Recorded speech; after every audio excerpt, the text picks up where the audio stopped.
तो दोस्तों नमस्कार। एलपी सरकारी जॉब चैनल पर आपका हार्दिक स्वागत और अभिनंदन करता हूं। आपके उज्जवल भविष्य कामना के साथ इस सेशन का शुरुआत कर रहा हूं। ये सेशन कक्षा 6 का है, मॉडल पेपर वार्षिक परीक्षा 2024 सामाजिक विज्ञान का है। समय 3 घंटे 15 मिनट, पूर्णांक 100 नंबर का है। निर्देश पिछले मॉडल पेपर में भी आप देख चुके होंगे। सभी प्रश्न करने अनिवार्य हैं। संपूर्ण प्रश्न पत्र 2 खंडों में विभाजित किया गया है। खंड आ में 20 बहुविकल्पीय प्रश्न हैं। प्रत्येक प्रश्न 1 अंक का होगा। खंड बा में कई उपखंड हैं। सभी खंडों के सभी प्रश्नों को हल करना अनिवार्य है। खंड आ देखते हैं। बहुविकल्पीय प्रश्न। पहला बहुविकल्पीय प्रश्न में सभी प्रश्नों के 4 विकल्प दिए गए हैं। सही विकल्प का चयन करें। विश्व का पहला प्रश्न, विश्व का सबसे बड़ा महाकाव्य कौन सा है? रामायण है, मुक्तावली है, सूरसागर है या महाभारत है?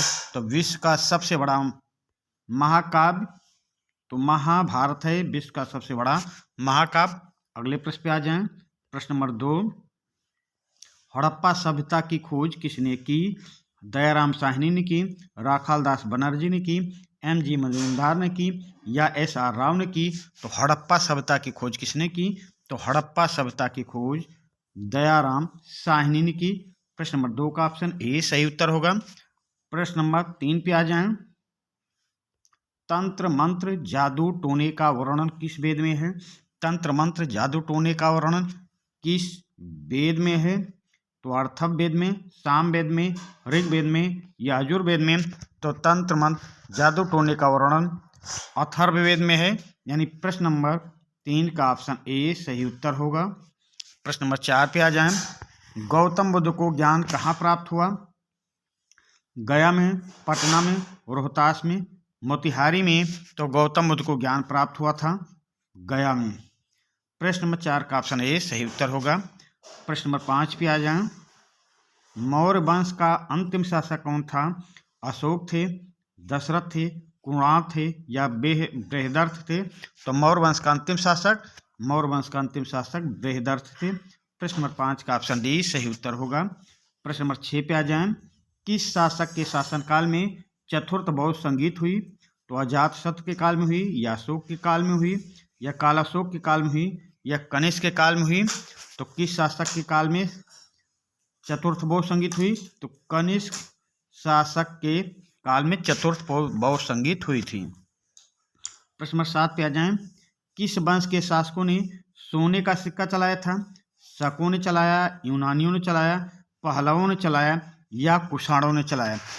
तो कुषाण शासक ने सबसे पहले सोने का सिक्का चलाया। तो प्रश्न नंबर 7 का ऑप्शन डी सही उत्तर होगा। कुषाण वंश के शासकों ने सबसे पहले सोने का सिक्का चलाया। प्रश्न नंबर 8, चंद्र शासक की पहचान इतिहासकारों ने किस गुप्त शासक से किया था? तो चंद्रगुप्त से किया था या चंद्रगुप्त द्वितीय से किया था या कुमारगुप्त से किया था या स्कंदगुप्त से? जो चंद्र शासक की पहचान इतिहासकारों ने चंद्रगुप्त द्वितीय से किया था। प्रश्न नंबर 8 का ऑप्शन भी सही उत्तर होगा। प्रश्न नंबर 9 पे आ जाएं। गुप्त संवत किसने चलाया था? कुमारगुप्त ने, चंद्रगुप्त प्रथम ने, स्कंदगुप्त ने या चंद्रगुप्त द्वितीय ने? तो गुप्त संवत चलाने वाला शासक थे चंद्रगुप्त प्रथम। प्रश्न नंबर 9 का ऑप्शन बी सही उत्तर होगा। प्रश्न नंबर 10 पे आ जाएं। हर्षवर्धन के पिताजी का क्या नाम था? शशांक था, राजवर्धन था, प्रभाकर वर्धन था या राजश्री वर्धन था? तो हर्षवर्धन के पिताजी का क्या नाम था? प्रभाकर वर्धन। प्रश्न नंबर 10 का ऑप्शन सी सही उत्तर होगा। प्रश्न नंबर 11 पे आ जाएं। ग्राम पंचायत का चुनाव कितने वर्ष के लिए होता है? ग्राम पंचायत का चुनाव कितने वर्ष के लिए होता है? 3 वर्ष के लिए, 5 वर्ष के लिए, 7 वर्ष के लिए या 9 वर्ष के लिए?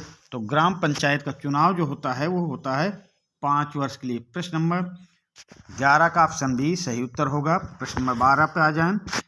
जिले में प्राथमिक शिक्षा की व्यवस्था कौन करता है? आयुक्त करता है या जिला बेसिक शिक्षा अधिकारी करता है या जिला अधिकारी करता है या मुख्य विकास अधिकारी करता है? तो जिले में प्राथमिक शिक्षा की व्यवस्था कौन करता है? ये करता है जिला बेसिक शिक्षा अधिकारी। प्रश्न नंबर 12 का ऑप्शन बी सही उत्तर होगा। प्रश्न नंबर 13 पे आ जाएं। जिले में परिवार कल्याण के कार्य कौन करवाता है? तो पुलिस अधीक्षक करवाता है, या लोक अदालत करवाती है, या जेलर करवाता है, या मुख्य चिकित्सा अधिकारी करवाता है? तो जिले में परिवार कल्याण के कार्य कौन करवाता है? मुख्य चिकित्सा अधिकारी। प्रश्न नंबर 13 का ऑप्शन डी सही उत्तर होगा। प्रश्न नंबर 14 पे आ जाएं। हमारे सौरमंडल में कुल कितने ग्रह हैं? तो 7 ग्रह हैं, या 8 ग्रह हैं, या 9 ग्रह हैं, या 11 ग्रह हैं। तो हमारे सौरमंडल में कुल कितने ग्रह हैं? तो वर्तमान में हमारे सौरमंडल में कुल 8 ग्रह हैं। 9 ग्रह थे, एक निकाल दिया गया, अभी वर्तमान में 8 ग्रह हैं। प्रश्न नंबर 14 का ऑप्शन बी सही उत्तर होगा। प्रश्न नंबर 15 पे आ जाएं। हमारी पृथ्वी का एकमात्र उपग्रह कौन सा है? बृहस्पति है, शुक्र है, बुध है, या चंद्रमा है? तो हमारी पृथ्वी का एकमात्र उपग्रह है चंद्रमा। प्रश्न नंबर 15 का ऑप्शन डी सही उत्तर होगा। प्रश्न नंबर 16 पे आ जाएं। प्रथम अंतरिक्ष यात्री कौन था? यूरी गगारिन थे, नील आर्मस्ट्रांग थे, राकेश शर्मा थे, या उपरोक्त में से कोई नहीं? प्रश्न नंबर 16 प्रथम अंतरिक्ष यात्री कौन था? तो प्रथम अंतरिक्ष यात्री यूरी गगारिन थे। प्रश्न नंबर 16 का ऑप्शन ए सही उत्तर होगा। प्रश्न नंबर 17 पे आ जाएं। पृथ्वी को 4 परमंडलों में बांटा गया है। पृथ्वी को 4 परमंडलों में बांटा गया है, निम्न में से कौन इसमें शामिल नहीं है? तो स्थल मंडल, ऑप्शन ए स्थल मंडल, ऑप्शन बी जल मंडल, ऑप्शन सी वायुमंडल, ऑप्शन डी जैव मंडल, ऑप्शन ई वनस्पति मंडल। तो 4 मंडल में बांटा गया है। 4 मंडल हैं, स्थल मंडल, जल मंडल, वायुमंडल, जैव मंडल। वनस्पति मंडल नहीं है, यहाँ पे नहीं पूछा गया है। तो प्रश्न नंबर 17 का ऑप्शन ई सही उत्तर होगा। प्रश्न नंबर 18 पे आ जाएं। क्षेत्रफल की दृष्टि से उत्तर प्रदेश राज्य भारत के किस स्थान पर है? तो पहले स्थान पर उत्तर प्रदेश, या दूसरे स्थान पर, या तीसरे स्थान पर, या चौथे स्थान पर? तो क्षेत्रफल की दृष्टि से उत्तर प्रदेश राज्य भारत में चौथे स्थान पर है। प्रश्न नंबर 18 का ऑप्शन डी सही उत्तर होगा। प्रश्न नंबर 19 जनसंख्या की दृष्टि से भारत का सबसे छोटा राज्य कौन सा है? जनसंख्या की दृष्टि से भारत का सबसे छोटा राज्य कौन सा है? असम है, गोवा है, सिक्किम है, या मणिपुर है? तो जनसंख्या की दृष्टि से भारत में सबसे छोटा राज्य सिक्किम है। प्रश्न 19 का ऑप्शन सी सही उत्तर होगा। खंड बा देखें।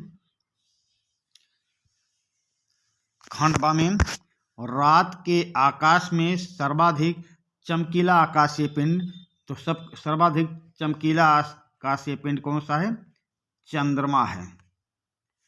चंद्रमा भरा जाएगा। पृथ्वी का व्यास, चंद्रमा का व्यास पृथ्वी के व्यास का कितना है? तो चंद्रमा का व्यास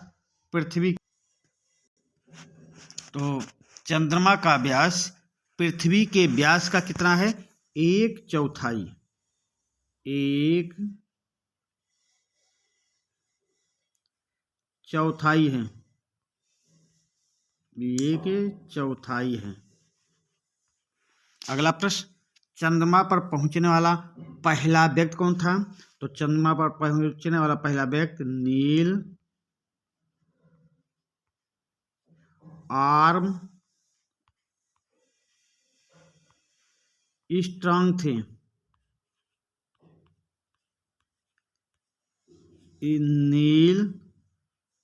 नील आर्मस्ट्रांग थे। अब चौथा देखें। सूर्य ग्रहण के समय पृथ्वी यहाँ पे भरा जाएगा की छाया चंद्रमा, यहाँ पे चंद्रमा। सूर्य ग्रहण के समय पृथ्वी की छाया चंद्रमा पर पड़ती है।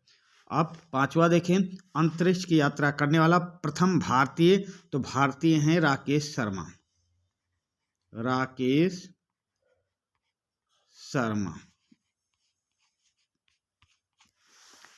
तो प्रश्न 1, रात के आकाश में सर्वाधिक चमकीला आकाशीय पिंड चंद्रमा, यहाँ पे भरा जाएगा।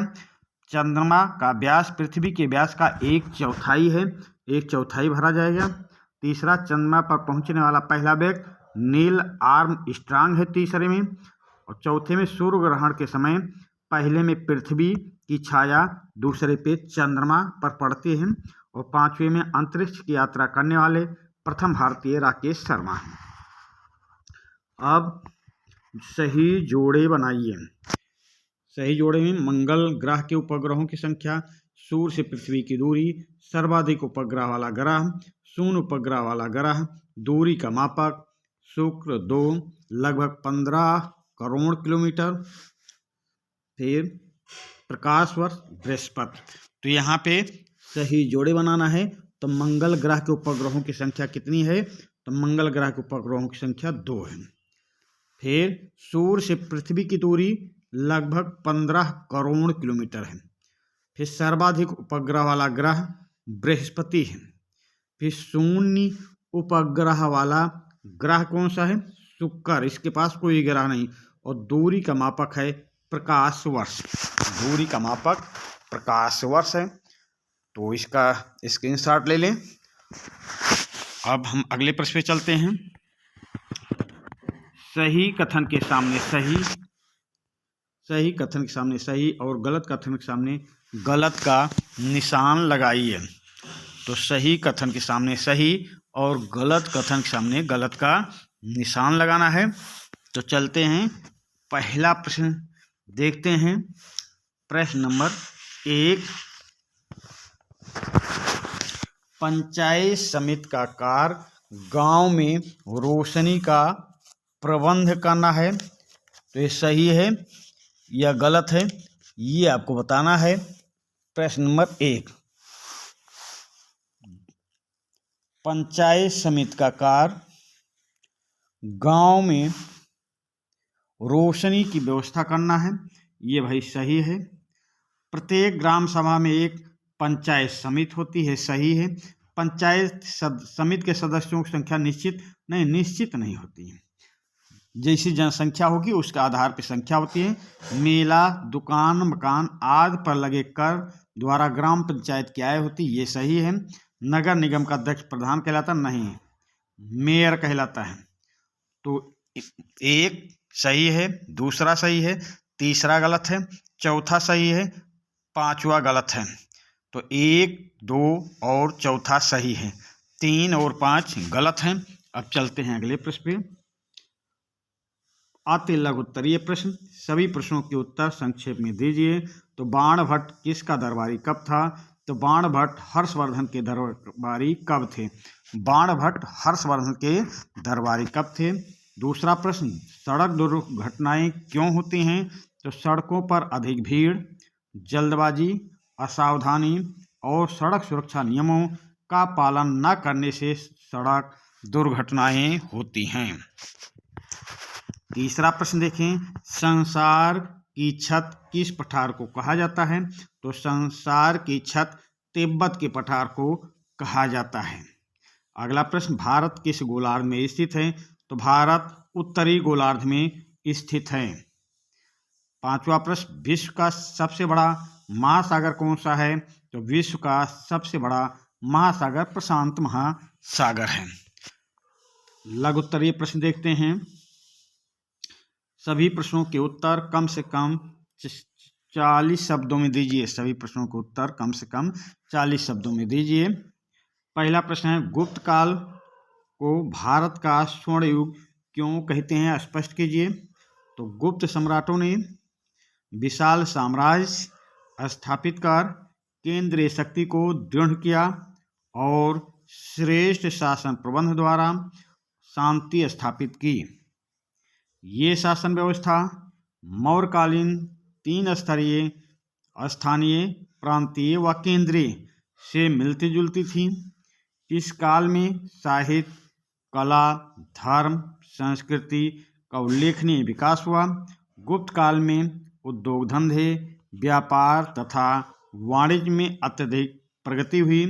व्यापारिक संगठनों द्वारा विदेशों से व्यापार उन्नत दशा में था।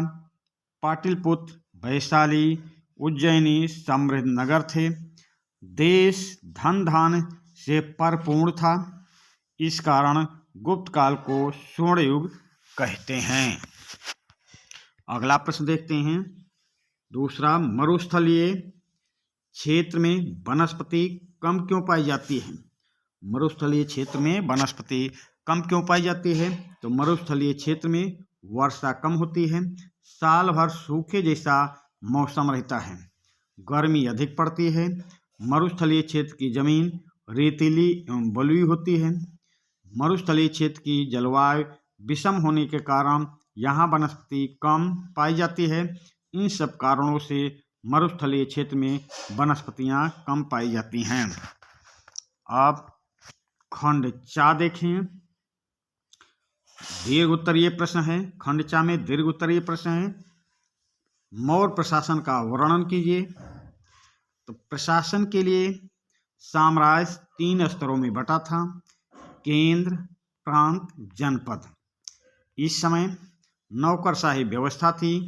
वेतन नगद कोष से दिया जाता था। राजा दौरा करके प्रांतों से लेकर गांव तक की खबर रखता था।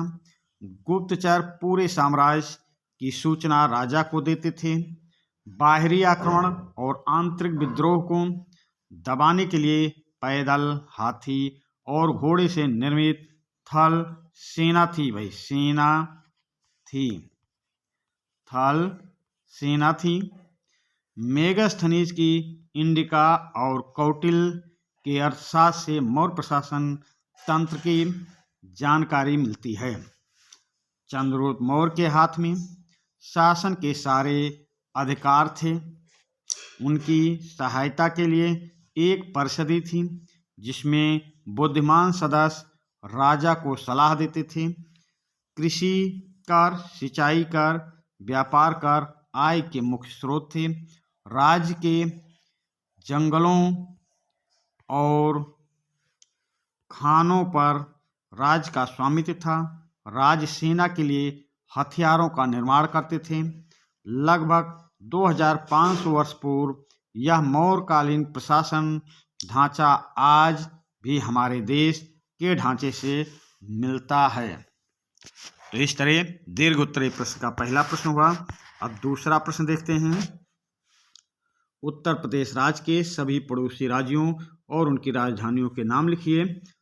तो उत्तर प्रदेश राज्य के उत्तर में यहां से लिखेंगे उत्तर प्रदेश राज्य। उत्तर प्रदेश के उत्तर में उत्तराखंड।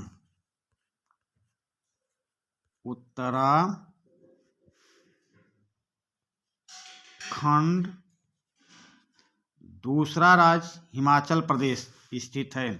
उत्तर प्रदेश राज्य के उत्तर प्रदेश के उत्तर में उत्तराखंड, दूसरा राज्य हिमाचल प्रदेश राज्य स्थित है, जिसकी राजधानी हिमाचल प्रदेश की राजधानी शिमला और उत्तराखंड की राजधानी देहरादून।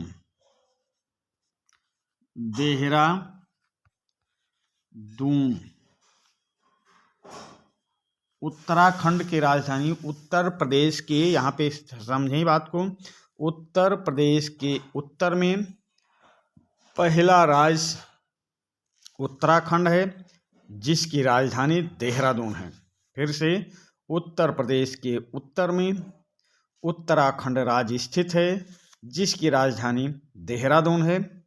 दूसरा राज्य हिमाचल प्रदेश राज्य स्थित है, जिसकी राजधानी शिमला है। फिर उत्तर प्रदेश के पूर्व में बिहार तथा झारखंड स्थित है।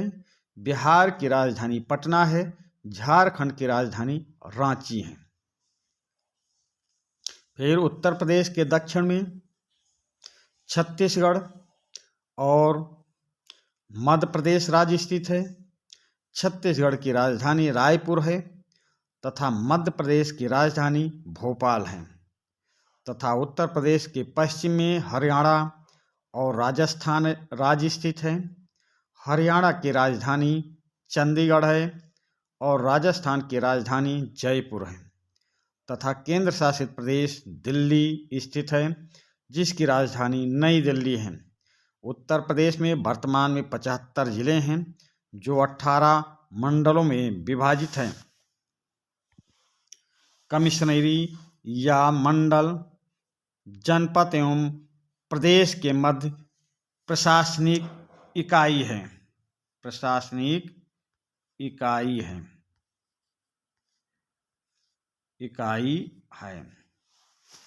कमिश्नरी या मंडल जनपद और प्रदेश के मध्य प्रशासनिक इकाई है। तो इस प्रकार इस प्रश्न की व्याख्या हुई।